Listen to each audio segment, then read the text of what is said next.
Expire होता है या मोबाइल रिचार्ज की वैलिडिटी खत्म होती है तो आपकी आवाज बंद कर दी जाती है। फोन मेरा, सिम कार्ड मेरा, नंबर मेरा, तो सर रिचार्ज खत्म होने के बाद आउटगोइंग कॉल बंद होना समझ आता है, लेकिन इनकमिंग कॉल बंद होना सरासर मनमानी है। सर मैं सदन में फ्री आउटगोइंग की मांग नहीं कर रहा, फ्री डेटा की मांग नहीं कर रहा, लेकिन इनकमिंग कॉल फैसिलिटी की गारंटी होनी चाहिए। भारत में 125 करोड़ मोबाइल फोन यूजर हैं, जिसमें से 90% प्रीपेड प्लान के यूजर हैं। सर आज मैं प्रीपेड प्लान के जो मोबाइल यूजर्स हैं उनकी ओर से दो समस्याएं उठाना चाहता हूं। सर पहली समस्या है कि रिचार्ज खत्म होने के बाद आउटगोइंग के साथ साथ इनकमिंग कॉल का भी बंद होना। सर जब प्रीपेड प्लान एक्सपायर होता है या मोबाइल रिचार्ज की वैलिडिटी खत्म होती है तो आपकी आवाज बंद कर दी जाती है। फोन मेरा, सिम कार्ड मेरा, नंबर मेरा, तो सर रिचार्ज खत्म होने के बाद आउटगोइंग कॉल बंद होना समझ आता है, लेकिन इनकमिंग कॉल बंद होना सरासर मनमानी है।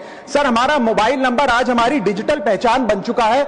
एसेंशियल कम्युनिकेशन जैसे कि UPI payment, banking, OTP, train ticket OTP, PAN Aadhaar authentication, interview का कॉल, हॉस्पिटल का कॉल, मां बाप का गांव से कॉल, तमाम चीजें इनकमिंग कॉल और इनकमिंग एसएमएस से आती है और वो इसलिए बंद कर दिया जाता है कि इंसान एक रिचार्ज कराना भूल गया। सर इनकमिंग कॉल बंद करना is not stopping of a service, ये हमारे राइट टू कम्युनिकेशन को स्टॉप करने जैसा है। सर जैसे आपका आधार कार्ड इसलिए एक्सपायर नहीं हो जाता कि आपने डिटेल अपडेट नहीं करी, या आपका बैंक का खाता इसलिए बंद नहीं हो जाता कि आपने मंथली डिपॉजिट जमा नहीं किया, या आपका वोटर आईडी इसलिए सस्पेंड नहीं हो जाता कि आप एक चुनाव में वोट डालना भूल गए। ठीक उसी तरह आपका मोबाइल नंबर इसलिए सस्पेंड और डीएक्टिवेट नहीं होना चाहिए कि आप एक रिचार्ज भूल गए। सर मैं सदन में फ्री आउटगोइंग की मांग नहीं कर रहा, फ्री डेटा की मांग नहीं कर रहा, लेकिन इनकमिंग कॉल फैसिलिटी की गारंटी होनी चाहिए। मेरी 3 स्पेसिफिक मांग है। पहली, प्रीपेड मोबाइल कनेक्शन में इनकमिंग कॉल और इनकमिंग एसएमएस कम से कम 1 साल तक कंटिन्यू रहे, चलता रहे from the date of the last recharge, ताकि एसेंशियल कम्युनिकेशन चलती रहे।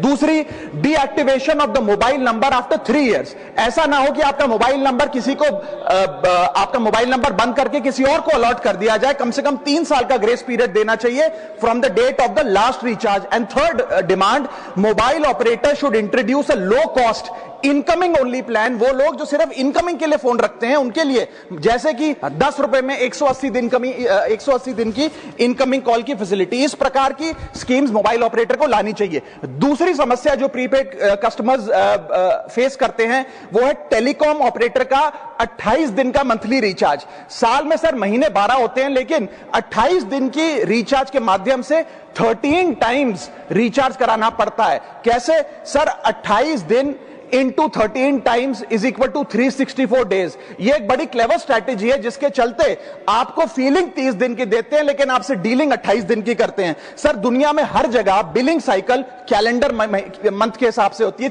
30 या 31 दिन। आपको मंथली सैलरी, लैंडलॉर्ड का रेंट, बैंक की ईएमआई, बिजली पानी गैस का बिल, तमाम चीजें 30 या 31 दिन के महीने के हिसाब से होती हैं। लेकिन ये मोबाइल ऑपरेटर, टेलीकॉम ऑपरेटर 28 दिन के महीने के हिसाब से आपको रिचार्ज प्लान बेचते हैं, ताकि साल में एक अतिरिक्त रिचार्ज आपको मिल जाए। मैं उम्मीद करता हूं कि इसे भी समाप्त किया जाएगा। घोष जी प्लीज।